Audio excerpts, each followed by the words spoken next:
mean, this is crazy. Where are you? What is happening right now? I'm in the desert right now. So I don't know. I wanted to get away from LA for a bit. So I just came out here. Do you have like a place out there? Or you just...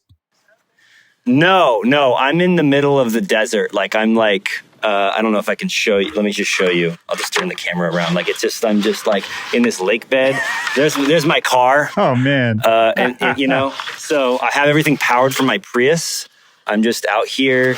There's like a trailer fucking half a mile that way. There's like a trailer there's like, I'm on BLM land, which is basically just Bureau of Land Management. You can just come here legally and just stay for 2 weeks at a time and then leave and come back kind of thing. It's just so you just stay out here for as long as you want. I mean, that's amazing. Are you just living out of your car for a couple weeks?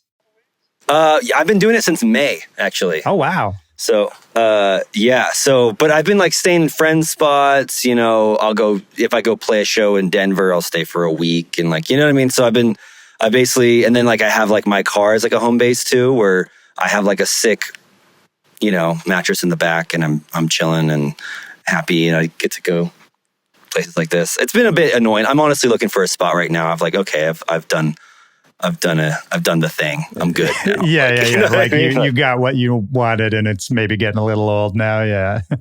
Yeah. I've just noticed that I've been like not making as much music and not making as much food at home. So I'm like, okay, it's time to find a cool little cutty back house vibe and like, you know, live my normal life. Yeah, absolutely. I mean, how out of the norm is doing something like this for you? Like, is this like a crazy thing for you? Or do you do stuff like this? I did it during COVID for like a month and it was like the best time of my life. and I go backpacking a lot. Well, not a lot, not as much as I'd like to, but I like to go backpacking, which is like, you're by yourself for a week with all your food in your bag and you have to shit in the woods and like run away from bears and like go climb mountains and shit. And it's like really fun. Yeah. So it's like my Lord of the Rings, little like, it's on to another adventure, like type shit, you know, like coming into place. No, that's great, man. I mean, satisfying, you know? Because I'm not that person, like, but I love that idea. Like, I love the idea of doing that. I've always loved the idea of doing that. I was just never the guy who did it. And so I'm always fascinated when I actually meet someone who's just kind of out there like that. Yeah. Grew up in Humboldt, so it's like woods. So I've already been like a woodsy human. You know, is this like Humboldt, so like Humboldt County, like yeah, like Weed Town? Weed, yeah. Like you ever heard of weed? I've heard of. You know, I'm really that's us. We did that. A lot of people are really starting to talk about weed now. Yeah, yeah, dude. So if it wasn't for us, y'all would be smoking brick weed from Mexico still. So. You know, is that the truth? I actually don't know much about weed because I'm not much of a weed guy. Was Humboldt responsible for sort of the levels of like sophistication in American weed? 100%. So basically, like I'll give you a brief rundown, but all the hippies from the 60s wanted to find communes, so they all went north of San Francisco where there's woods. They started having communes there. What do hippies like? Weed. They grew weed. You can sell weed. When they need money, you can sell weed for money. And then fast forward to the 80s, to the 90s, people kept growing weed, getting better at it. They had a leg up because they'd been growing weed in that area for the 60s. And then more people would just start to come there because, oh, that's where the weed is. And then it was just like, because of it was like, instead of like, fuck you competitive, it was like, oh, we're hippies and we're helping each other out. So everyone shared each other's secrets and it became this like flourishment of like, how do we make the best weed possible? And then now it's everywhere, you know, like you can get weed in any state, but back then it was, we were the ones, you know. Were you, how aware or like involved were you? Because I assume, you know, you grew up there, like you were born there, little kid there. Yeah. Was it just part of daily life? Like, were you aware of that as a kid? Yeah. My parents grew weed. I mean, it's like you go to the countryside of New Zealand and what are they doing? they all have sheep. Right. That's everyone's working in sheep. They have a sheep farm or they're distributing sheep. That's how it was in Humboldt. everyone's working in weed. You're either trimming weed, you're distributing weed, it's like, so yeah, I never had a farm. I never wanted to grow weed because I saw how stressful that was. But I was the one who was like, what you got laying around? Let me see how I can make some money off of it. So I was hustling shit. I was moving shit around. Okay, basically. interesting. I was like moving packs out of, everywhere. I don't do that anymore though. So, well, it's probably a lot of work and time, right? And nowadays you don't get as much money. The price of weed has gone way down. So it's like, and I wanted to pursue music. And so, yeah. And I got like a fat charge too. So it was like, I got popped and then I was like, all right, like, and then I had to go twice as hard because I needed to pay for all the shit, all the lawyer fees and everything. And then I was like, all right, let's try to do music now. Oh man. I mean, that's a whole lot. Were you already sort of dipping your toes into music when like you got a charge and all that? Yeah. My whole life I've been doing music, but it was like, well, shit, I can go and make like 10 grand in a weekend selling packs to dudes from the Bay, from Humboldt. I got all the Humboldt connects. I know all the farms. And so I would just be doing that. I mean, a lot of people would be doing it, middlemanning basically. And like moving boxes and packs and shit. And just so, yeah, it's easy. It is easy to get into. And then, I got robbed by somebody, lost like 100 grand, owed a bunch of money to people. And then I was like, had to then double down. So then I started moving shit out of state and then got popped out of state. So then I owed even more money to like lawyers and shit. So I was even deeper. And then I just had to go triple times as hard and just try to dig myself out of it and pay everybody back, which luckily I can say that I am debt free from everybody, which is uncommon in the drug world where like usually if you owe people money, those people just disappear. So I paid everybody back and now I'm just fully music. God damn, dude. That's a very brief synopsis of that. No, I mean, and I thank you for sharing it because it's super interesting. I mean, I have to assume also part of beyond just being in debt and then getting in this cycle of like having to go back to the one thing can make you money. I mean, was like prison an actual fear at some point? Oh, 100%. I was looking at 22 years. God damn. Yeah. I was looking at 22 years. It was crazy. I remember the moment where I like realized I was like, oh, I'm not going to win this case. And I was like, oh, fuck. And then luckily I just had like the hotshot billboard lawyer who like knew the prosecuting. I got extremely lucky. How did you get the lawyer? I looked for there's so many I-80. Did you get caught with something? Lawyers, like they make so much money out there on the I-80. Just everyone's in on it. Like the cops pop people, the lawyers make money, the county makes money. They just wanted me to give them a bunch of money, which I did. He knew the prosecuting attorney. It was like, they're all fucking just squeezing people, Yeah. And what are you going to do? It's like, you don't want to do prison sentence. You don't want to do prison time. So was that a common, this is such a narc question, but was that a common thing you would see with other people involved in that kind of trade of like, you get in trouble for something and then the only solution to get out of it is to like double back down into like selling more weed, selling other places to get out of it? Yeah, because you got to pay. You got to pay for it all. You know what I mean? Yeah. And like, I've had one friend who just passed away actually from cancer, but he was like in a similar situation as me, but with ketamine in the UK, and it took his house getting raided and them being like, you're going to go to prison for fucking, and like, luckily he like completely changed his life around and he didn't have to go to prison. He like, and changed his life around and he was doing really good. Yeah. You have friends who it takes kind of a wake up call sometimes, or you just fucking don't get caught, man. Like really. Yeah. Like that's what it is. It's like, I was stupid enough to take it out of, I mean, you just got to take, be careful and don't get caught. You're going to screw it up the first few times, like any kind of thing you're trying to build, whether it's a tech company, whether it's a weed business, whether you're trying to make it as a DJ, you're going to fuck up a bunch of times at the start 100%. And piss some people off. And it just, when it's weed, the consequences are a lot more serious. Yep. Yeah, it's crazy. But yeah, where are you from? So I'm from, a lot of places. I was born and raised in Minneapolis, and I bounced around a lot. So I've lived in like Chicago. I lived for a long time. That's kind of where I really got into DJing professionally and like got into that scene and that community. And I lived in like Providence for a while, Boston for a while. I'm in DC right now. I lived in San Diego for like 6 years.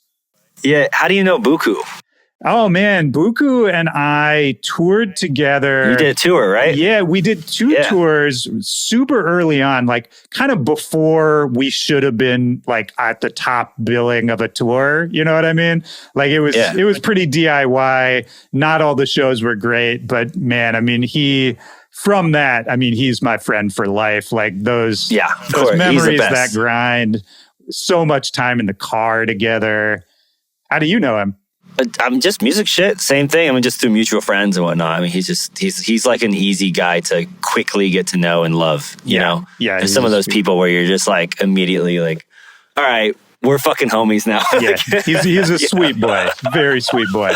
But let me say this, because I was looking at some of your older music and I had not realized how long you had been putting out music. You know, over when did you like first release stuff? Like early 2010s?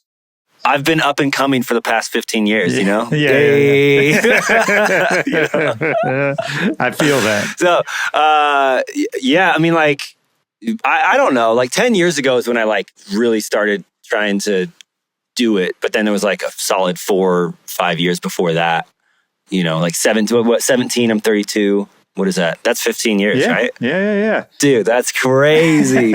Yeah. Only now have I started to see a little bit of like, all right, my fee's starting to go up. Things are starting to pop off a bit more. This show's sold out. I'm like, oh shit. Like, you know, but it's been, I'm very humbled. Like I'm but honestly, you know I think your story and that kind of timeline is actually more common and more realistic. I think 100%. Yeah, I think when people come into this game, because obviously like all the big like viral successes and immediate like giants get a lot of attention and they're all over social media and it's what everybody sees and sort of looks to and hopes for. But the reality is like the middle class of DJs and producers, like that's still the majority. And it's still mostly people just kind of quietly grinding for a decade.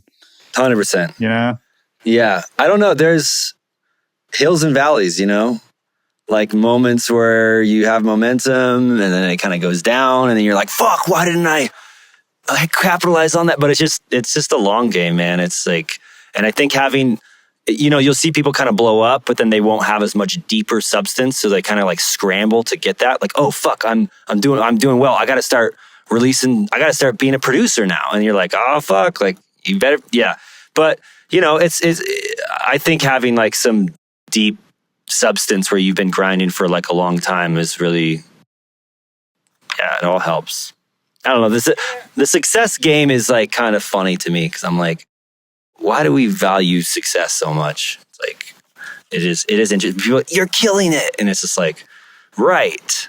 Why does that make you excited? Whereas before, you know what I mean? And it's that phrase, you're killing it, is so funny and interesting to me because I'm sure you can relate to this too. There's times in your life, in your career, when someone comes up to you and you're like, oh, you're killing it. And internally, you're not. You know that you're not killing it. You know that you're in trouble. You know that you're not doing as well as you'd like to be. And so then they say that to you, which makes you feel bad because you're like, what have I done that made them think that I like, am I acting in a way that's not, you know, coherent with how I feel or where my career's at, and how much of all of this is just sort of artifice, right? I mean, it's interesting because it's the you're killing it phrase relies so much on success, and success relies so much on like a kind of a popularity thing of like, if people think you're cool or not. And art has forever been halfway between our popularity and is it good, and good is subjective even. So I don't really have a conclusion on it, but it just makes me feel a little bit weird because it's like there's people that make amazing art, amazing music all over the place that aren't killing it, you know? And I feel for them and just want them to be happy and like feel like they're killing it, even if other people don't think they are. Yeah. I don't know. It's just, I love the underrated artist that needs more shine, and I like want to put more shine on them and whatever I can do to do that. But it just, you know what I'm saying? Like, yeah, I do know what you're saying. Like, it's a weird, to me, it comes down to like, I think most people, and I include myself, or at least like a younger version of myself in this, I think most people don't really know what they want the end goal to be. Like they don't know what success actually means to them, you know? Yeah. And like, what do I actually want to get out of this versus what am I sort of copying because I see other people wanting it and following it versus, you know, how much of this is just like, I need to pay my rent and I want money out of it. Like the money versus art thing confuses everything too. It's tough, man. It's weird. It's weird, man. It's weird. It's because people talk about like, what are the greatest rappers of all time? You know, it's like half of that is just how popular they are. Mm-hmm. It's also their talent. Of course. It's 100% their talent, but it's also, and it's just, we're herd animals. You know what I mean? Yeah. We're herd mammals. So it's like, we go with the herd and we value what the herd likes. If a lot of people like something, we go, oh, we should check that out. Or maybe even we should like that too. Right. You know? And that's fucking weird. Like it makes sense, but it's weird too. You know, it's super weird. And it goes both ways too. Cause I think I don't know if you relate to this, but I think for a lot of DJs, producers, like people who are really in the scene, at least at the start, there's like a level of pretension to it where you're like, I see what's actually cool as opposed to the mainstream who's just the herd. And then you do it long enough and you kind of realize that attitude is also bullshit. And that, you know, some mainstream stuff, I would actually say most mainstream stuff, it's worth, even if it doesn't connect with you, it's worth analyzing what people like about it. Why is it connecting with so many people? You know, what can I learn from that? How could I use that in some of my weird shit that I'm over here doing? And I don't know, for me, man, it's the same as anything in life, but it's like just the older I get, the more I have to sort of let go of all of the hard positions I took when I was a teenager, you know what I mean? Where it's like, you think you know everything and then you get older and you're like, oh, actually I know almost nothing. Totally. I mean, that's like an ego thing. Of course. Like the whole, like, I know music that you don't know and it's way cooler, like all that shit, you know? Yeah, it's all a balance, you know? Well, what do like, you... What? I was going to say, what are you trying to get out of it at this point? What's fulfilling about music? What is like success to you? You know, what part of it is actually like the good stuff for you? Fuck. I don't know. I have like little monetizational goals that I want to get to, you know. It's like I want to throw more parties and have them like pop off and be really fun for people, you know. I kind of want to bring people together. I want to expose people to things that they wouldn't normally like, you know, that they didn't think that they would like, and they go, oh, actually I like that. Like in like a lot of different facets of life, not just musical, but experiences too. And then if like selfishly with my own art, which I haven't been making, that's why I'm out here, dude, is like, I'm like, fuck, I haven't been making any music. Like I need to just go somewhere and like make some music and cut off and like shut my phone off. Yeah. So that's why I came out to the desert, trying to make something out here. But like, yeah, I haven't. So, but I just want to make some fucking sick ass music. Like, I don't know. Like, I'm trying actually not to think about it. Yeah. You know, which is like, just kind of let things come out naturally. And the first couple of beats that I've made out here, they haven't been amazing, but you know, I don't know. I'm just kind of getting it out and like, hopefully just goes with it and we'll see. I'm trying not to think. Yeah. Because that's my brain, you know, you've been there, right? Like, yeah. No, I mean, that's probably the best place to be. If you can actually get to yourself to the place of not thinking about it too much and really being instinctual, going with the flow, that's usually when all the best shit happens. But it's so hard to get yourself to that place. And like you said, even you going out to the desert, shutting everything off, and then you saying like, well, the first couple beats I made aren't that great. It's like, even that it's hard to even get over that, right? Where you're in the moment judging what you're doing rather than just letting it happen. Right. Yeah, it's tough. Our brains are fucked. Yeah, I mean, that's definitely true. Yeah. Well, I think there's something, this is kind of jumping off to a separate subject a little bit, but one thing I wanted to ask you about, and I want to come back, by the way, I'm not going to forget about your parties. I want to talk more about the events you do too. But just because we were talking about this, like, I was saying I didn't realize that you had been putting out songs for so long. And I was looking at like the people you've been working with over the years and kind of who's in your like larger orbit. And I wanted to ask, do you connect with this? I feel like there's sort of like an underground / mainstream line that you're maybe dancing around more these days than you used to be. And even talking about like the new EP you have with Deadbeats, which is, Zed's Dead's label, Zed's Dead rule. And they're always interested in underground music. But I mean, at this point, they do insane, huge EDM shows, that kind of thing. Like, do you think about like where you fit in? What is your scene?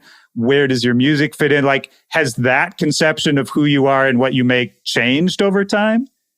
I don't know, dude. That's interesting. I mean, like, I feel like I think that I don't put out as many of the like more mellow. I think I would put out more mellow melodic music before. I still do, but like the songs that have just been kind of chosen to be released have been a little more like the heavier ones. So I think that happens naturally just with like the labels and whatnot. But then I don't, which is kind of a problem. Like sometimes, or I don't think about where I fit in, and I think it would make my like career trajectory way easier if I was just like, I'm this guy, right? I make this, and I just do that, like, and I don't, and I just because I just have a lot of influences, and I love a lot of different kinds of music and different styles of music, and so I just kind of fucking try to just do what feels good. And what feels right for me, what I've been enjoying, and try to incorporate that in. Maybe I go a little like, we can make this a little more pop, a little more dancing. You know what I mean? A little like let's make it a little more digestible, slightly. I think I do that sometimes just because I like will play a song out and I'll notice like it doesn't. People get a little confused by the drop or something, and then I'm like, all right, I'm gonna add a little. I'll add a little baile thing there to like make the groove a little better or something. But I don't fucking know. I mean, it's like I have a pie in like the wave scene. I have my fingers in the pie of like the dubstep world, the grime world, even like the kind of like up-tempo baile funk, like club jungle world a little bit. Like it's like trap bass music. Like it's kind of fucked. I'll be honest. Like I might need to narrow it down a little bit because people say that to me. They're like, we don't really know where to put you, and like that's a strength and a weakness. And I don't fucking know. I don't care at this point. I'm just like, fuck. I just got to do me. Yeah, but, yeah. For some people, they do want to. It's smart to think about it. I do think it is. I think that it's worked in my benefit though. I think it's all a balance. I've absolutely talked to a lot of people who are known for like one sound, like they have a solid stamp of their sound, and they hate it because they feel like they can't do anything else. They feel like they're stuck in this box. And so you can absolutely go too hard the other way too. It's a really, I don't know. 100%. I think everybody's got to find their own balance with it. Even Buku, who we were talking about a second ago, I've had conversations with him where, I think when he started, he was very much of a purist of like, no, I'm only going to make, like, it's important to me that the drums sound exactly like this. And if I go too hard in like bass music, if it's like too dubsteppy, that's corny. something, something. And over time, I think he would agree with what I'm saying is, he was playing on bigger and bigger stages with different lineups. And like, he kind of realized, he was like, oh, well, if I want this kind of stage, if I want this kind of success, like sometimes you got to make, the banger song that's going to just blow up the festival stage. I never shit on that. People shit on that kind of mentality, that thinking is like, oh, you're selling out or whatever. I've never thought that, like, because I just think that, like, it reminds me of like French Montana. I remember this interview with French Montana with Nardwuar where Nardwuar was like, oh, you were a battle rapper back in the day. And he was like, and he was like, what happened? And he was basically just like, yeah, I used to be a battle rapper and like I got a little bit, but then I just started putting like a little bit of swag on my music and then it blew up. You know what I mean? And he's like, he basically like admitted to like dumbing down his music and then it started doing better. And he liked, that's totally fine to do that. I think that the like kind of Rick Rubin method where it's like you have to purify yourself and go into the fucking your inner core and bleed out your music. That's also beautiful as well. Yeah. You know what I mean? Like, I don't think that there's wrong with doing these things. It's all a balancing act, I tend to go a little more in the Rick Rubin method for myself and just be like, fuck this. Like, I want to do what I want. But I also have a dash of like, what do I want? How do I make this a little more digestible for people? I think it's okay. I don't think it's wrong. No, I don't think it's wrong at all. Yeah. And actually, I think this is a good way to tie back into the events that you throw, because I think if not that I'm saying you have trouble with this, but I'm saying for anybody, if you can't exactly pin down, the defining thing about you, the sound, the whatever, and you're like, no, it's just me. It's this collection of things that I love. I think events is a really good way to sort of showcase that, to bring other people into it and to be like, not only do I play a diverse, range of music and I make all kinds of music, these are other artists I think are doing similar minded things. 100%. If you connect with like the vibe at this event, you might like what I'm going to do next, all that kind of thing. And so, I mean, I've never been to one of your events, but I'd imagine it's a similar vibe. It's all diversity. Like it's all, like the lineups. It's like what did we do? We went from Sinistar into Bastion Go into Daedalus into Thelum into me, back to back Chef Boyer beats into Kure. So it's like, a mixture of like club, jungle, dubstep, trap. It's like literally like, do not show up if you only want to hear one genre of music, And luckily, I feel like they're more exposed to the internet. They're more exposed to different kinds of things. They're more exposed to different cultures. I think people are way more open to different shit these days. And you can play a set where you're playing every genre and people aren't going to fucking leave. Whereas like back in the day at a Missions festival, if you played one house song, everyone would go, all right, let's go to the side stage, like immediately, And I'm doing that with the parties, with the Musically. I'm doing it with like the dancers. Like we always have half the dancers mask, half the dancers femme. So it's like, I want people to explore the sexuality. Like, okay, like you're straight, but like maybe at an ONHELL party, you might kiss a dude or whatever. You know what I mean? Like get out there and explore and like have some fun, and like, it's just, I just want people to be just having fun. Like, it's like, you can experiment, you can make experimental music, you can do that, and you can also have a good time while you're doing it. I think that's important. I think people sometimes forget that. Sometimes they think experimental music or experimental stuff has to be like in an art gallery or some shit like that. It's like, nah, it can be like ratchet and like ass shaking at the same time, I love that. Yeah, it's interesting, like bringing the sexuality element into it as well, because I think bass music, especially kind of in the EDM sphere of bass music, is weirdly non-inclusive for the most part, I would say. And I say this as someone who's, if I'm known for anything, it's for bass music.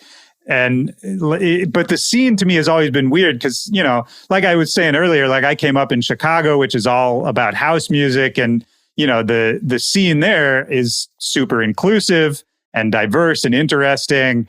And then as I got more into bass music, I mean, I feel like around, I don't know, late 2010s, like 2018, 2019, like I kind of was starting to have one of those like crisis of faith moments where I was like, there's a lot about this scene. Like I was slowly realizing there's a lot about this scene that like isn't really doing it for me. You know what I mean? Like, do you have any thoughts as far as like why it kind of ended up that way with bass music? I wouldn't say that it's not. I wouldn't say it's exclusive. I mean, it's not. I wouldn't say it's inclusive, but it's just not there. Like, there aren't as many gay people making dubstep. True. You know what I mean?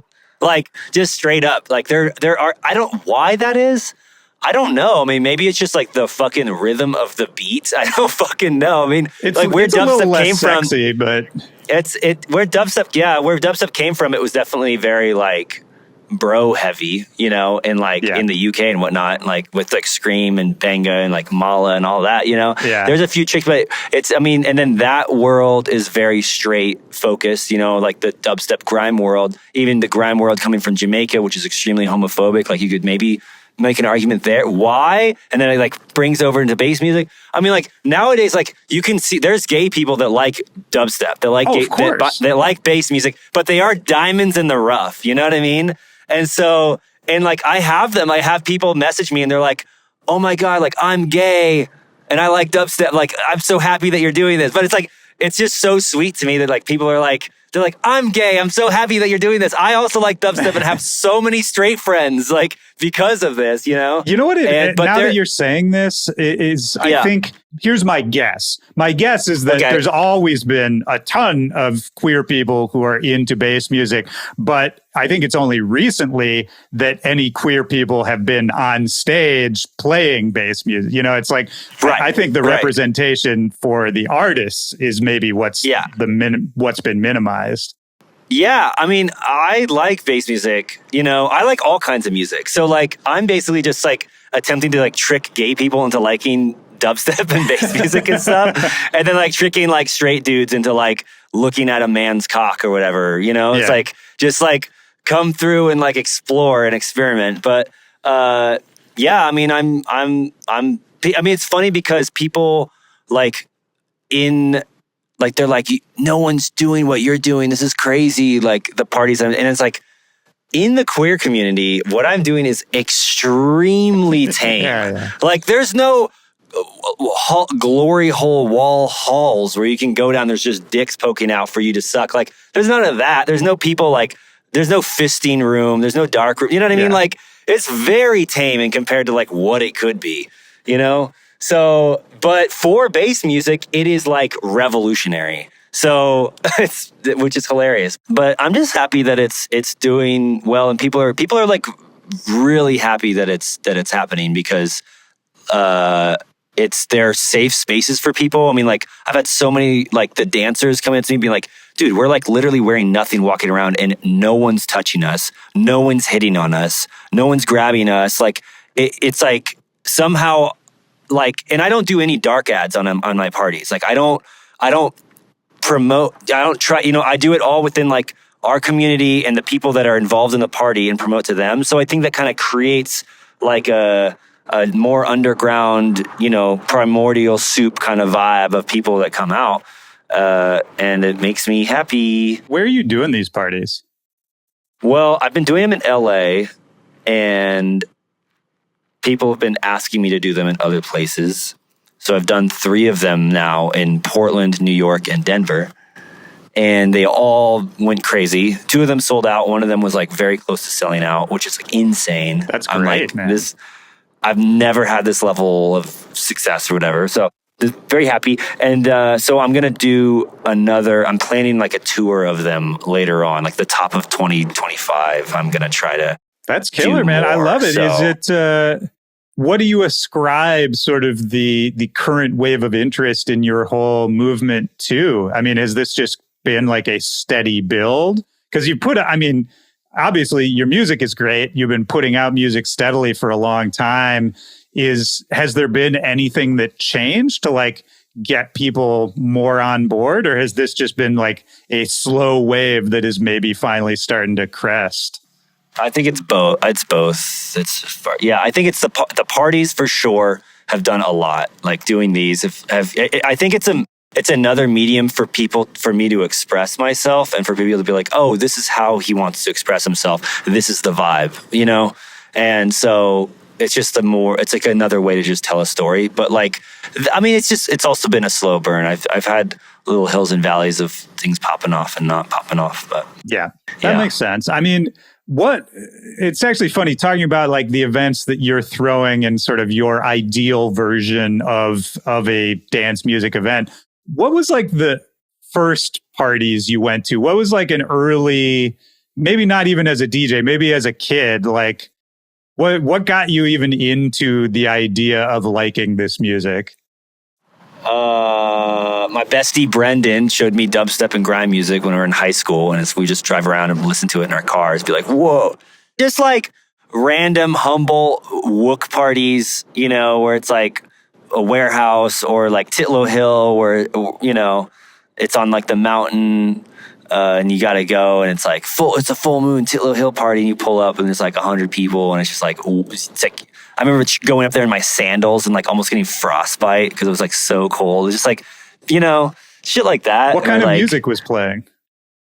Oh, it was like dubstep and like house music and breaks and electro and drum and bass and trap and shit, you know? And how old were you approximately? Like 17, 18, 19. Okay. Yeah. So then you started diving into it, making music pretty quickly after that? Oh yeah. I mean, like 17, I saw the Glitch Mob play and I was like, I want to do that. And then I started making electronic music, you know? So it was like, yeah, the Glitch Mob, EPROM. Yeah, I'm trying to think of like the early influences that were like that. I mean, but like Scream and Banga, you know, the classics. Yeah. And how did you learn? Did you have any kind of resources, any mentors, anyone else doing it? Yeah, I went to like a at-risk youth after-school program that was for media arts. So like they were a nonprofit that was just for kids to come in and learn. Like there was one person that taught like video stuff and like Photoshop and video editing. There was one person that was like free writing that you would just go and like he would teach you free, almost like therapy basically. And there was one person that was like the music guy, Kyle, and Kyle Sassy, DJ K-Nuts, he basically, and I was just like, oh, I want to learn electronic. He's like, okay, cool. And then he would just like, you know, they would have like donated synthesizers from like people because it was like a nonprofit, and they had Ableton on their computers, you know? So I eventually got a laptop and then like did that. But then like, you know, it was like the beginning, but then most of it, the learning is from YouTube, you know? Yeah. Like a lot of people are like, I need a teacher. And it's like, dog, YouTube and self-motivation will absolutely go so far. Were you an at-risk youth? How did you get into that program? Fuck no. I mean, like we weren't well off. I mean, it was just like my mom, it was me and my mom, you know, my mom was like sick. So we like, I wouldn't say I'm an at-risk youth. I mean, we had our troubles, you know what I mean? But like, we definitely weren't like middle class, but we were fine. Like I had food and shit like that. So like you could just go, anybody could go to it, you know? It's just an open class thing. Yeah. Yeah. So they weren't like, hey, how were you? How poor what are happened you? to your life? Yeah. How poor are you? Is your dad abusive? No, you can't come in. Like, you know, it's like the amusement park, like you must be this poor to ride. Yeah, you must be. Yeah. Yeah. Oh man. Well, that's super interesting too. I hadn't realized either that some of your early stuff, well, maybe this isn't even that early in your career, but that you released stuff with like Terror Rhythm and Plastician's label too. Yeah, that's crazy, man. Shout out to Plastician. I met him so early on in my DJing career, and I didn't really stay in touch with him, but man, such a solid dude. Oh, he's a sweetheart. He's here right now. He's in the States right now doing some shows. Yeah. Oh, sick. Yeah, he's a sweetheart. I love him. And he's very supportive and loves to find out about music and shit like that. Well, so he's like, another one. I mean, I look at you two in sort of a similar class of like someone who's really about the culture, someone who is more influential behind the scenes than maybe the public knows about. Because I mean, Plastician, like so important to like early grime and dubstep scenes, and like, oh yeah, just one of those linchpins who's like the scene would not be the same without him. 100%. He's the shit. Yeah. And he's put in his time and his work and his effort. And I just love that he's like still around and still kicking and still like is checking shit out and still working, you know? Phenomenal DJ too. Yeah. Crazy. Yeah. Oh, so good. Yeah. Yeah, he's like a DJ. He's like a real DJ. He'll like read the crowd. He'd be like, all right, we're going to take you on a journey. Like, let's go. Let's start here. We're going to work our way up. No, you know, he rules, man. I mean, that early grime stuff, it's interesting. I feel like there was like a big explosion of the early grime stuff that a lot of American producers were interested in. And then it kind of, at least for me, it kind of went back underground. I didn't hear about it so much. And it feels like now, again, people are really starting to get back into it. Like, what was the hook for you? I mean, Next Type, Tempati, that tune. I heard that tune when I was like 17. That's just crazy. Yeah. Just comes in swinging. And I was like, to be a 17-year-old in America, like in Northern California, to be like listening to Next Type and just blasting that shit is like so fucking awesome. But I don't know. I mean, like, yeah, I think that the sound design, a lot of the production and the vocals of grime, like just really, I fucking love it so much. And I mean, in the UK, it's like drill took over. So I think there was kind of like a lull as far as like there's not like new grime coming out that's like really blowing shit up, you know, because drill's doing its thing, which is also fire. I think nowadays the more in the more up tempo scene, you know, where it's like Anna Morgan music type vibe, where it's like up tempo everything, parties, raves, like queer raves, where it's like everyone's listening to like electro and club and jungle and there's baile funk and they're mixing it all together. They're mixing in up tempo grime shit, you know, which the up tempo grime shit for the bass music people would scare them away. They wouldn't know what to do with it. You know what I mean? Yeah. So they would all play the half tempo grime shit.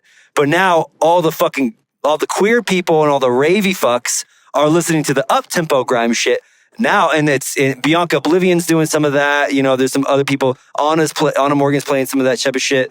And, you know, a lot of people are slipping at it because it fits really well with electro, with baile funk, with even speed house, techno, even all that shit kind of mixes in together. So I'd say that's the upsurge that's happening right now.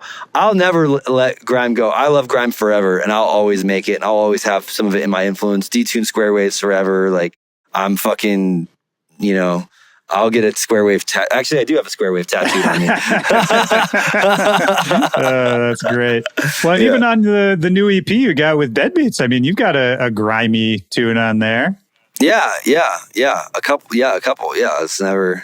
Yeah, forever. I mean, bro. I feel like. I don't know. Is it like a conscious goal of yours, or is it kind of just a thing that happens naturally? Because I feel like, you've got some grime influences on the new EP. You've got the baile funk tune, or like the, baile funk inspired tune. And I feel like a lot of your music sort of takes like, the heart of whatever, scene or influence you're focused on. And it's like the way you produce it, the way you package it, I think makes it more like comprehensible to the average American EDM listener, if that makes sense. Yeah. Like, and sure. I don't know if that's at all intentional, but I do feel like that's sort of a result of a lot of your music.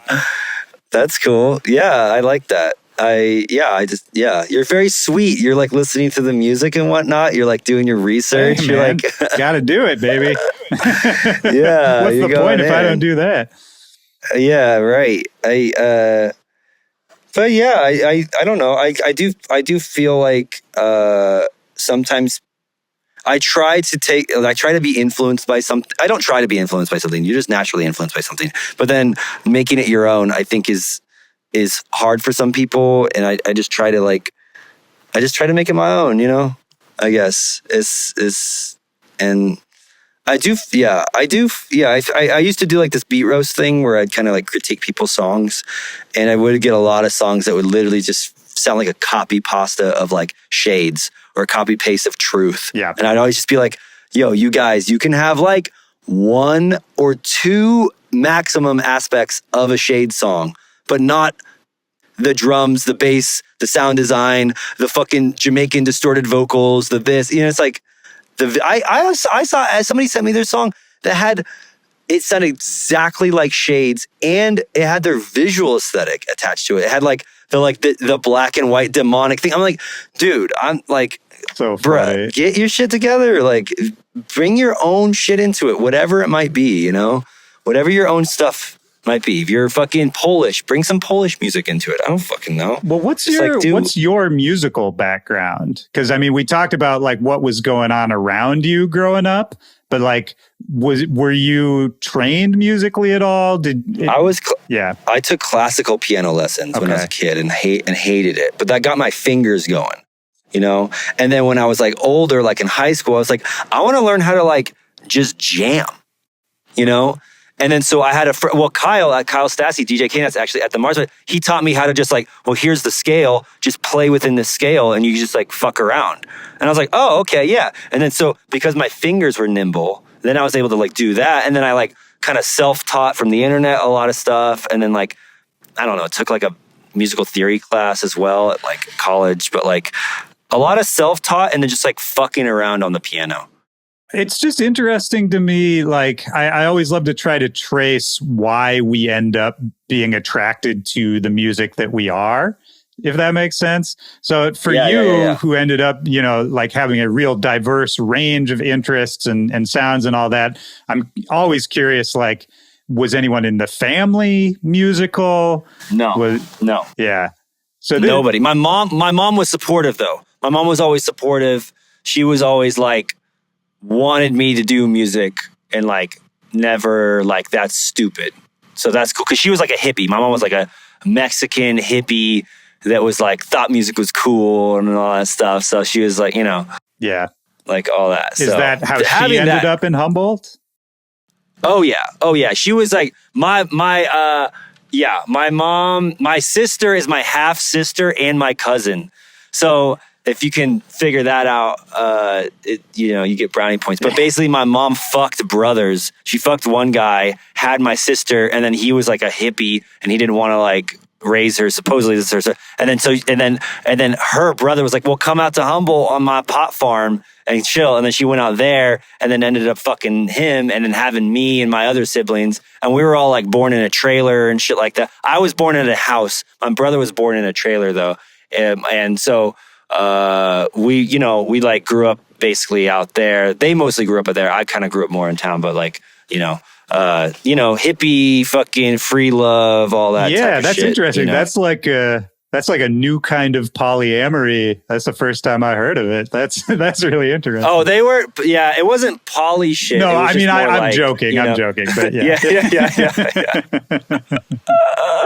Yeah, bro, that would be next level though. That would be crazy. Yeah, because I mean, the only thing that's missing is them all living in a house together. You know? Oh what I yeah, mean? totally. 100%. Yeah, I know. Oh, that's wild, man.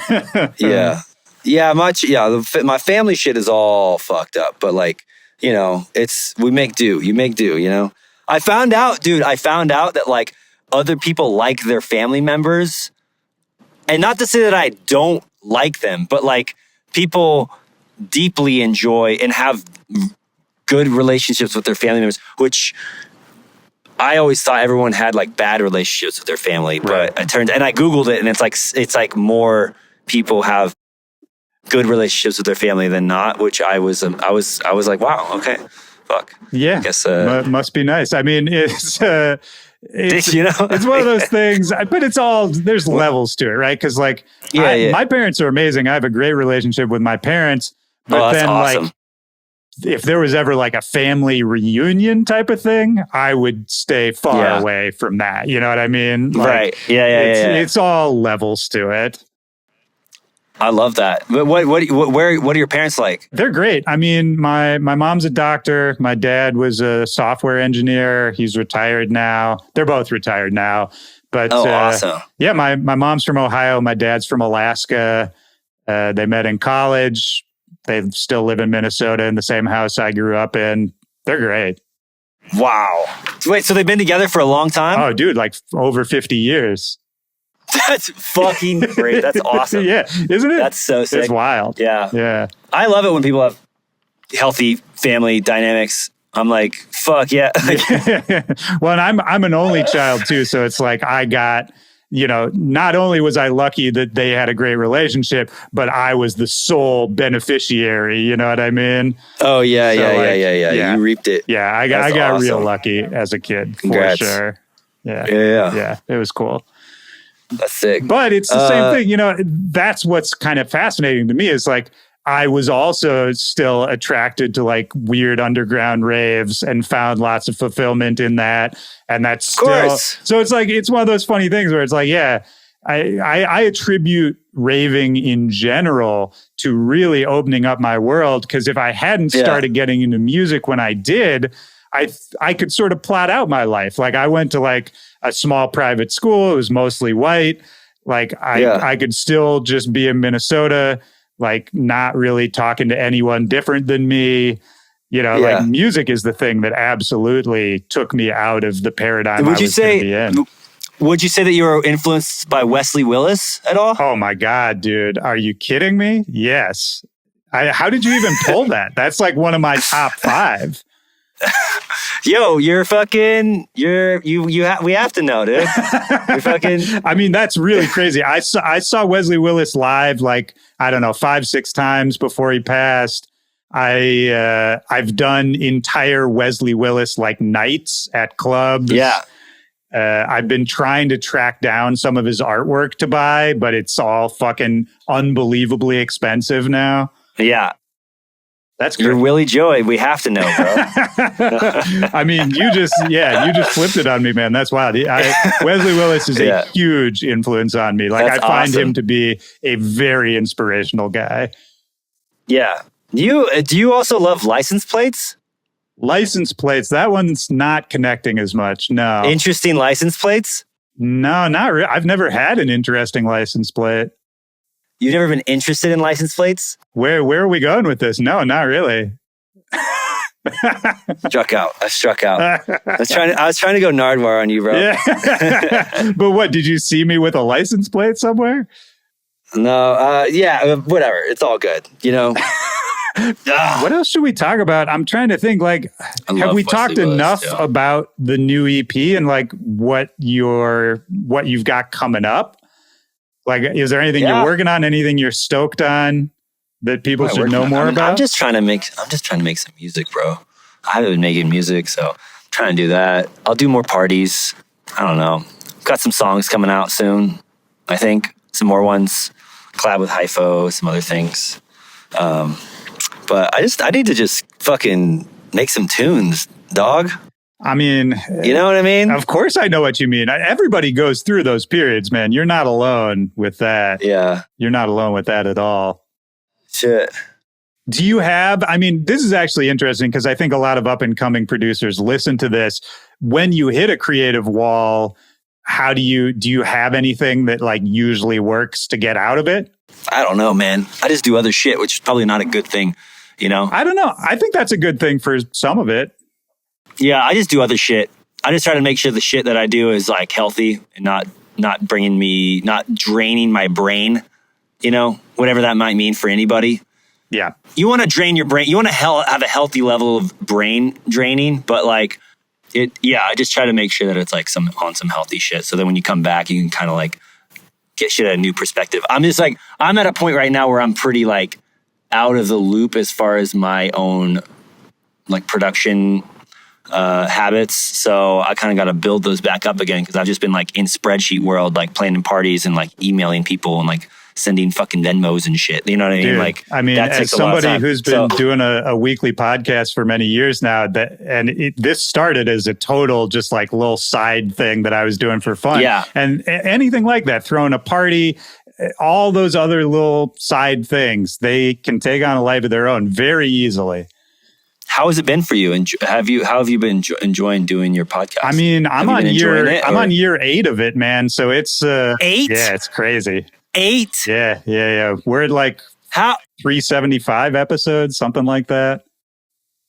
Holy shit. Yeah. So I mean, it's good. It's a machine now. Like I can fit it into my life pretty easily now, but it absolutely still takes a lot of time. And any side hustle, like throwing a party. If you're throwing a big party, that's going to take a month of your life where you're not going to be 8 years. Yeah. That's fucking amazing. Holy shit. Thanks, man. It's been cool. Yeah. It's been a journey. It's evolved for sure.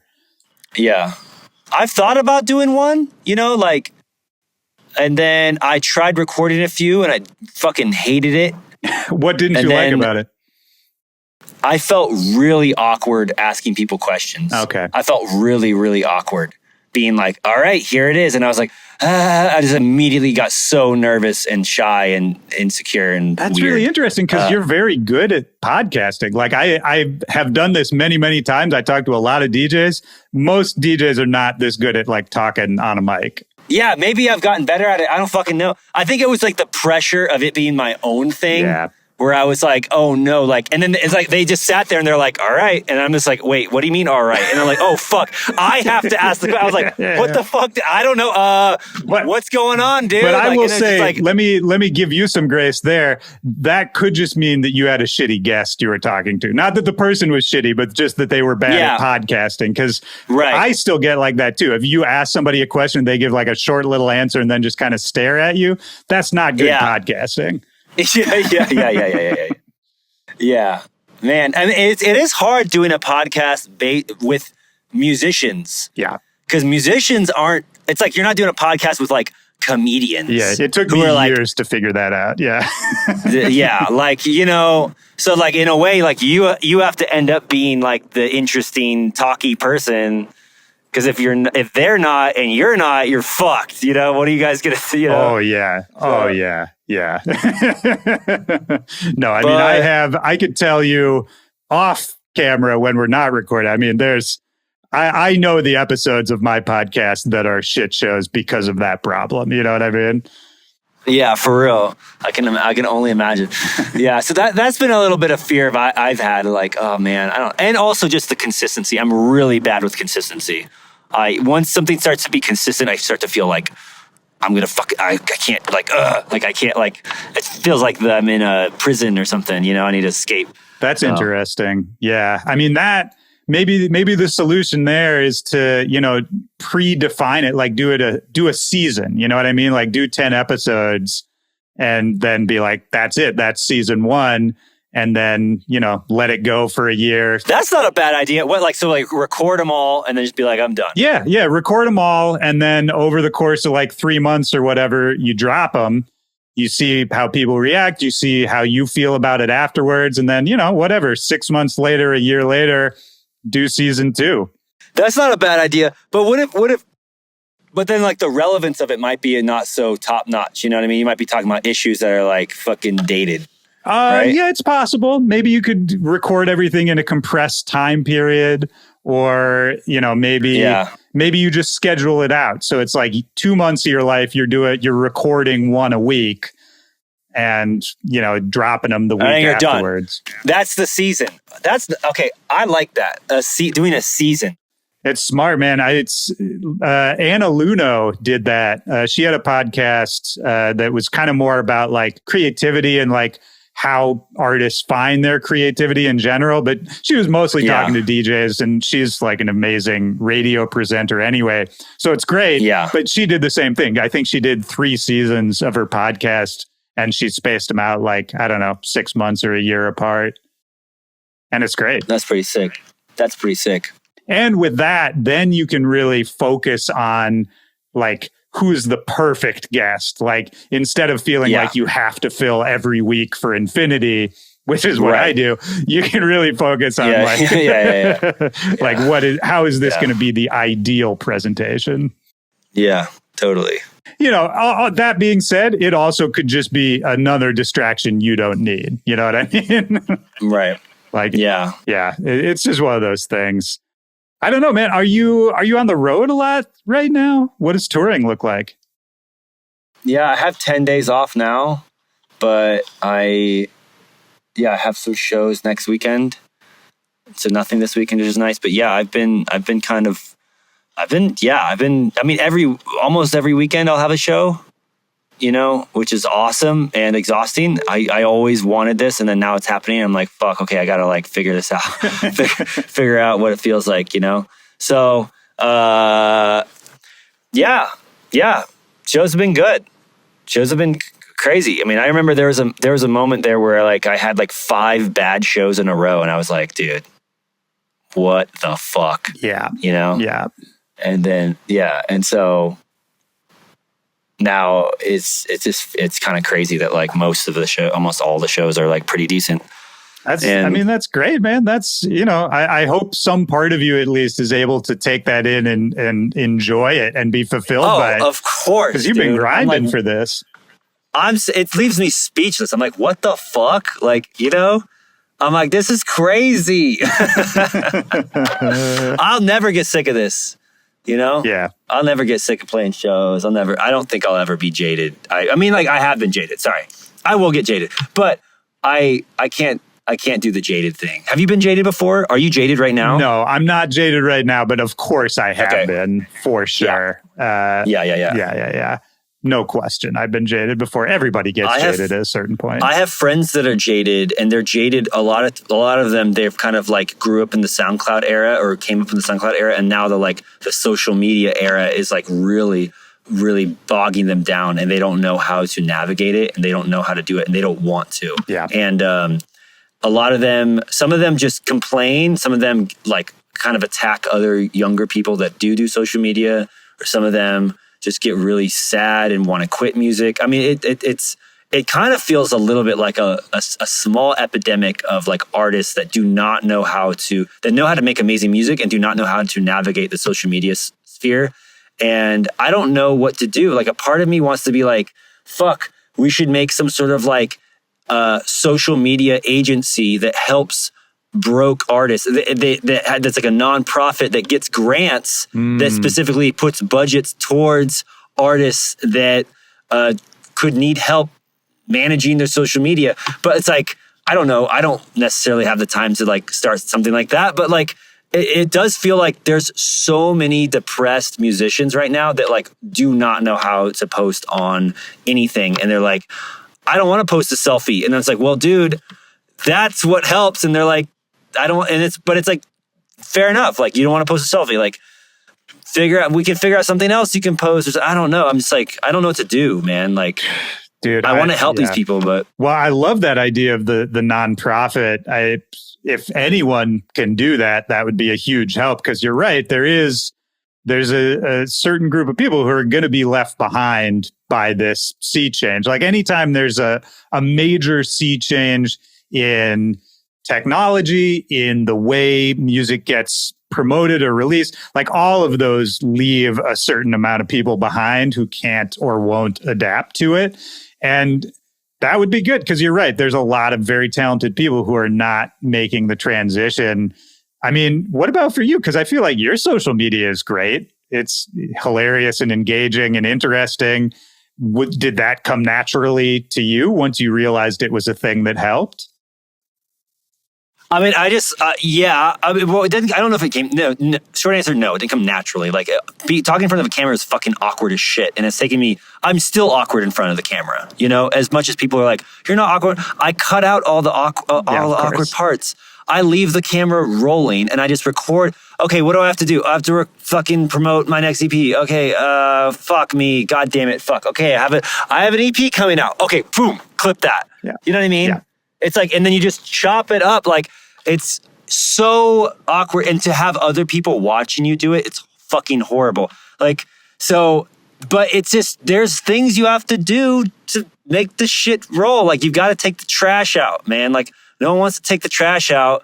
I just try to make it like, I try to have fun with it. I try to make it creative. I try to make it be a creative outlet. Okay, creative outlet. How can I make this more fun for me? What things do I not want to do? I don't want to fucking dance in front of a camera. Check out my next song. I don't want to do that. Okay, so we don't have to do that. What else could I do? Could I just record myself playing the keyboard? Yeah. Silently. Okay, I wouldn't mind doing that. Okay, set up your phone, record the audio, play the keys. Okay, that can be whatever. You know what I mean? It can be, you can make a list of all the things that you wouldn't hate doing. Yeah. You know what I mean? And then just think about how you could do that in a creative way. Put your own spin on it in whatever way. Try it out. Nobody fucking watched that. Okay. Try it out in a different way. Try something else out. it's going to suck. And things might pop off. They might not. It's hard. It is hard. But I don't know. I just get so sad seeing my friends want to quit music when they're literally amazing at making music. Oh, yeah. They're so good. And they want to stop making music because some fucking kid is dancing on camera and it gets fucking 1 million views and it makes them want to kill themselves. It's like, fuck, dude. Like, how do we so? Yeah, I hear you. And I've been having this kind of conversation a lot lately on this podcast, and it's tough. I think it is some version of this has always existed. Like there's always, some like stumbling block or some random thing that certain people can't or won't or just don't want to do. And they are going to fall off and they're going to not be heard. And I think all art forms have this. There's always, it's crazy because you talk to anyone who produces music and we all know people who are better than us, way better than us, who will never get known because, for any of those reasons, they don't want to do it. They can't do it. They're not comfortable. They don't put in the energy, whatever it is. And I think some of that's unavoidable. And some of it is, I think conversations like this help at least because what you're saying connects for me a lot where it's like, there's aspects of it you didn't want to do. So you figured out something you were comfortable with that still sort of fits the mold of what's required. And I think that's something people don't really realize is like, no, you can actually try it a different way. And maybe it won't work the first 10 times, but also it's good to remember that like, if you make a shitty video that doesn't connect with people, no one cares. That's fine. No one sees it. It goes away. Yeah. We're bombarded by 8 million shitty videos a day. No one cares. No one pays attention. And so there's really no risk to like trying a weird idea that maybe it feels better to you. Yeah, no, I agree. It's just, I just know that it's not like a muscle that people were wanting to try to work. Yeah. They were like, I want to make beats and make videos. Well, that sucks. And think about social media. Making videos either, to be clear. Like I resent that I need to do it, that anyone needs to do it. So like, I totally get it. And I can easily go down the route of bitching about how like, this is basically, giant corporations and the monetization of culture that's leading us to have to, follow these idiotic algorithmic wormholes. Like I fully believe all of that, but that's just not a productive conversation, No, it's, you can think of ways to like fighting it maybe. I had a long conversation with my friend yesterday about this. He basically was saying that it was like, corporations and Instagram monetization, all that shit. And it's just like, fuck, dude. Like, there's gonna be a pushback culture on it, 100%. You're already kind of seeing it, where like kids are like, why the fuck do we have to do that? You know what I mean? Like, so there will be that 100%. I think that there will be more IRL stuff that happens, but like, it's still going to be via social media, and the people that are using social media, they're going to be more it's going to do well for them. That's a reality. And it sucks. I don't know. It sucks for them. I've come to terms with it, and I'm just like, okay, I've got to make promo for the release. Like back in the day, like making promo for a release meant you had to like fucking do some antics. Like Alice Cooper? Is that the rocker? The fucking the rocker dude. His fucking manager. I saw it in a documentary that was about his manager, where they took a billboard truck, a truck that had a billboard attached to it that had Alice Cooper naked with a snake covering his dick, and the manager told him, "Hey, pretend to break down in the middle of." Like London's equivalent of Times Square, basically. And so because the shows in London weren't selling very well. So the truck pretended to break down in the middle. And it was this whole thing because it was blocking traffic. And it was this picture of this naked man with a snake covering his dick. And it got front page of the news. Yeah. And then his tickets skyrocketed, right? So back in the day, that's fucking promo, dude. Yep. Like, and musicians might not want to do shit like that back then, you know? Granted, his manager did it, but like these days, we don't fucking have managers. I don't have a manager. I'm doing everything myself. So it's like, think of fucking ways to get attention, and it could be IRL. You could film it from IRL, put it on the internet. You could just have IRL. You could be on the internet, whatever the fuck. We used to do things to get attention, to bring attention to our music. Going back to like, this is just a whole fucking popularity contest. It's like, dude, like it's been like that for ages. You know what I mean? Yeah. Fucking Ozzy Osbourne ate a bat on stage. Fucking Led Zeppelin looked hot. You know, like it's like you know, they wore all these crazy outfits. Like, you can't just be, you can be a lonely guy in a fucking bedroom that like, but even like Daniel Johnston gave his tape out while he was working at McDonald's to everybody that ordered McDonald's. You know what I mean? Yeah. Even though he was like an awkward, autistic, crazy person, you know, he even put himself out there. It's like, you kind of have, you know, you can be discovered, but fucking waiting around for somebody to discover you. It's just like, own it, like own your own shit and like, I don't know. Yeah. Sorry, I'm no. ranting, I love like, this, man. I completely agree. You know, what's happening now is sort of a cultural reflection of shit that has happened before. Like, it's all cycles. And of course, people have had to figure out weird ways to get their shit out there forever. Of course, all of that. I think why it feels worse now is because, you know, it's the classic, like, social media, like, you're getting rated on it in real time. You know what I mean? With like, right, you can likes see it. And views and clicks, and you can see what everyone else's are, and that makes you feel shitty. So I think that to me is maybe the key difference that's making people hate it so much more, is that sort of in real time, you're being told you suck. You know what I mean? As opposed to like, back in the day, no social media, barely even any video recording, you know, that kind of shit. Like, there wasn't so much of that. If you try to weird a thing, maybe a couple people are like, hey, did you see that guy back there? And that's it, you know? Yeah. Yeah. I think that's all it is. Yeah, it's fuck. Yeah, I think it's a bit of that, and also the consistency. Like, you have to be doing it. It's exhausting. Also, it's exhausting. It's exhausting to do it. So, I mean, both of those things are fucked. I really don't blame anyone who decides to opt out either, honestly. Oh, like, no, same. Because it makes me sad. Even if you do it well, even if you grind, you go through the exhaustion, you're consistent, you post videos every day, whatever, like, that doesn't mean it's going to be easy after that, you know? Yeah. Like, this is still a very uncertain career. It's tough to make a long-term sustainable living. I don't blame anyone who opts out of it. It's hard. This shit is like, you got to wear so many hats to do this shit, and to be like, I want to be the guy, you know, or the person, the human that's fucking in the front. Like, that's why so many people, like, they'll be like, I'm just going to be a ghost producer. Like, I'm going to be a session musician. Yeah. I want to just, like, you know, I don't need to do all this shit. You know? Man. So, at the end of the day, where I'm at with all of this stuff is just like, am I happy? Is what I'm doing on a daily basis bringing me joy and fulfillment? You know, on the balance of it, like, am I getting what I want to get out of it? And if the answer is no, it's increasingly easy for me to just walk away from whatever that thing is, you know?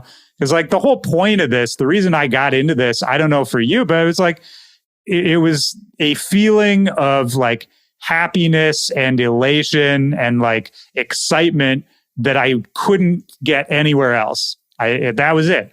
I'd never 100%. felt that way. And it's pretty much still to this day, the only thing that can give me that feeling when it's done right. And so for me, it's like, if all the other stuff, if I can't get that feeling anymore, if that's getting in the way, then that's just a clue that I got to change up what I'm doing, you know? How do you feel now? Do you feel like you're on the right track? You feel good? Do you feel happy about it all? No, I feel great right now. I do feel like I'm in some kind of a transition period. I don't really know to what yet, but I do feel like I'm sort of not identifying with who I was as an artist 5 years ago anymore, but I also don't know exactly what I'm going to end up being in another year or two, you know? That's so exciting though. Yeah. Oh, absolutely. That's like so fun because it means you're in like a early primordial stage of experimentation and figuring something out. That's awesome. Do you feel like, what about you? I mean, do you feel like, are you still like learning how to produce? Does that make sense? Like, do you feel like you're still evolving as a producer? 100%. The other day I was like, I need to sit down and just like learn how to use a new synth, so a new soft synth. So I just like watched a YouTube video on learning how to use a new soft synth. I mean, I have so many friends that are like insanely better producers than I am. Like insane. Like sometimes I just feel like I'm just like farting around and dragging things in and being like, that doesn't sound good. That doesn't sound good. Oh, that sounds good. You know what I mean? Yeah. And I have other friends who like Chi. Like you get in the studio with Chi and he just instantly makes sound design shit that sounds crazy so fast. It's so fast. And I'm just like, bro, I am not on this level, you know? And it's because bro is fucking psychotic and just like is in the studio experimenting with shit like every single day for like 10 hours a day. Like just like fucking around, like making drum machines and like just doing, you know, like just, oh, let me show you how I turned the sampler instrument into a granular synth. I was like, what? In Ableton. I'm like, why are you even doing this? And he's like, I don't know. I'm like, Jesus Christ, dude. Like, yeah. For me, that was, I used to work a lot with LS Dream, who used to be called Brills back in the day. Yeah. And he's still one of my favorite people to be in the studio with, but it was that exact same thing where like, in terms of ideas and what we thought sounded cool, we were very much on the same page, but we would get there in such different ways. And then I'd sit down and just watch him in 20 minutes go to town on a synth, which I still to this day don't really have that ability the same way that he does. And yeah, it's just one of those things where it's like, oh man, like I could do this forever and still not know everything I need to know. Yeah, 100%. Yeah. Yeah, man. Yeah, I did find when I was starting making music again, like recently, that I was just like doing the same things that I normally did. And I was like, fuck, I gotta learn some new shit. You know, I can't be doing the same shit over and over again, bro. Yeah. Gotta switch it up, you know? Yeah, absolutely. You gotta switch it up. Absolutely, man. And that's fun too. I mean, this, I think, connects to everything we've been talking about, even making videos for Instagram or whatever it is. Like, you have to switch it up, and that's gonna be an awkward phase. And some of it might be bad, and you'll feel weird about it, and you'll make some shitty stuff. But the end result is you getting to a better place where you feel more comfortable, more excited, and you're, you know, more proud to show people what you're doing. I think that's the same rule for everything. Yes, sir. Yeah.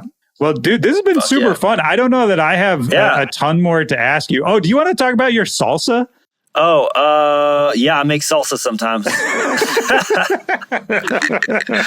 Basically, my plan is to get a house that I live in, and then I'll like go harder on doing salsa drops, because I'll just do them periodically, you know? Okay. Like, I'll probably do one for like Christmas, you know what I mean? Like, but like, I don't fucking, bro, I live, like, I got my car and like where, you know, I sleep at my homie's house sometimes, but like, yeah, so... maybe a salsa subscription. Who knows? Ooh, I like that. You know? Like Patreon for salsa. Yeah, like every month you get a jar of salsa that just pops in. It's pretty sick, man. Are we talking, are these like crazy flavors salsa, or is this just like high quality artisanal salsa? You know what I mean? Both. Okay. I mean, I make them all. and develop the recipes, and I have a few recipes down that I do.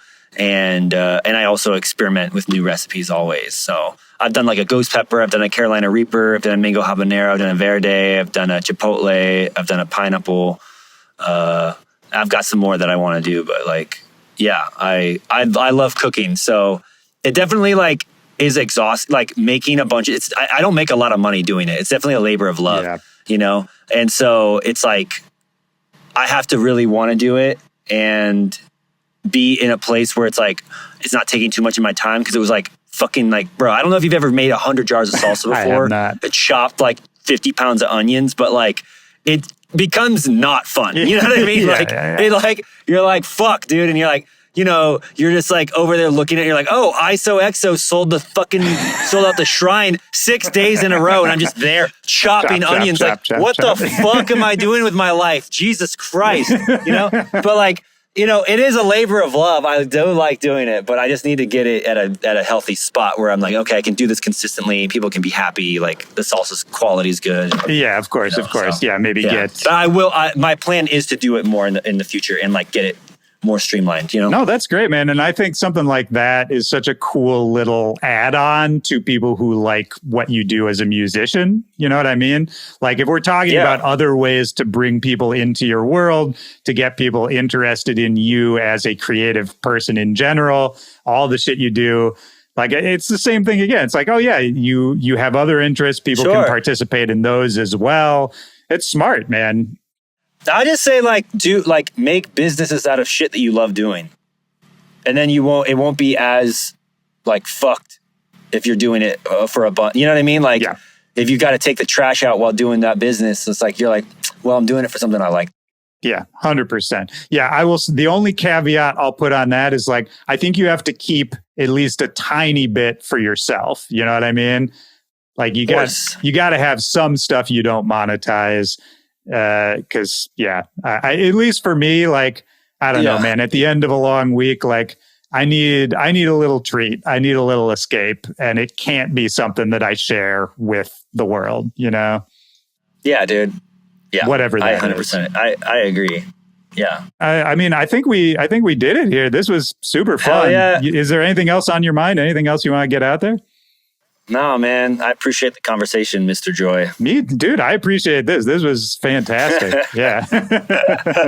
Dude, it was great talking to you, man. This is awesome. This was really so much fun, man. Thank you for even figuring out how to do this out in the desert. Oh, of course. I was like, this will be a fun little project, Like, it's like do some like shit man. like this. Sweet, man. Dude, it's so good to meet you. So good to talk to you, dude. Yeah, I hope we meet at like a show or something somewhere on the East Coast if you're around, Yeah, me too. Or we play something together. Yeah. Absolutely. All right, man. Well, enjoy the rest of your time out there. Yes. Godspeed, sir. My man. Talk to you soon. Peace.